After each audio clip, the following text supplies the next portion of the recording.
अडानी समूह की हिंडनबर्ग की रिपोर्ट को लेकर कांग्रेस पार्टी द्वारा देश भर में एलआईसी और एसबीआई कार्यालय के बाहर हो रहे विरोध प्रदर्शन के तहत डूंगरपुर जिला कांग्रेस कमेटी के शीर्ष पदाधिकारी और कार्यकर्ताओं द्वारा आज मुख्यालय पर स्थित भारतीय जीवन बीमा निगम कार्यालय के बाहर धरना प्रदर्शन करते हुए केंद्र सरकार पर देश की धरोहरों को निजीकरण के साथ ही गलत आर्थिक नीतियों, अदूरदर्शी फैसलों, चहेते उद्योगपतियों को नियम विरुद्ध लाभ देकर करोड़ों बैंक पॉलिसी खाता धारक, जीवन बीमा पॉलिसी धारक के भविष्य के खतरे में डालने के खिलाफ आक्रोश जताया है। नवभारत समाचार डूंगरपुर राजस्थान से नरेश भोई की रिपोर्ट।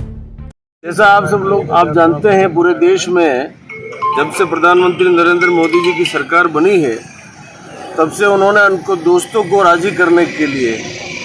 इस देश को दांव पे लगा दिया है। जिस तरह से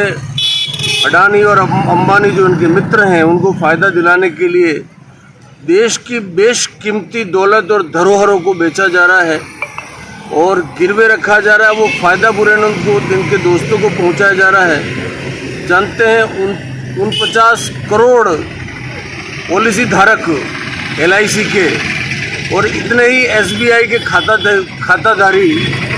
आज दांव पे लग चुके हैं और देश की साख को बट्टा लगा दिया है। दुनिया में भारत को दूसरे दर्जे से देखा जाता है, दूसरे आंख से देखा जाता है। इसके मायने ये हैं कि प्रधानमंत्री जी और केंद्र सरकार ने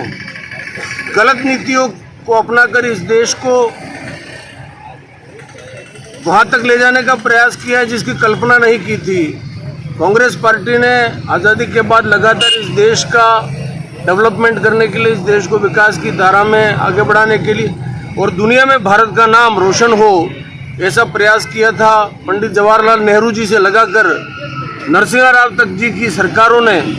इस देश की इमेज को बढ़ाया, इस देश की साख को बढ़ाया। वहीं आज एलआईसी जैसी और एसबीआई जैसी संस्थाएं जिनको हेय दृष्टि से देखा जाने लगा है, इसके खिलाफ आज अखिल भारतीय कांग्रेस कमेटी ने जमीनी स्तर पर आंदोलन करने के लिए एलआईसी और एसबीआई के आगे धरना देकर केंद्र सरकार, केंद्र की अंधी, गूंगी और बहरी सरकार को जगाने का प्रयास किया है कि देश की जो बेशकीमती संपत्तियां हैं उनको दोस्तों पर न लुटाया जाए।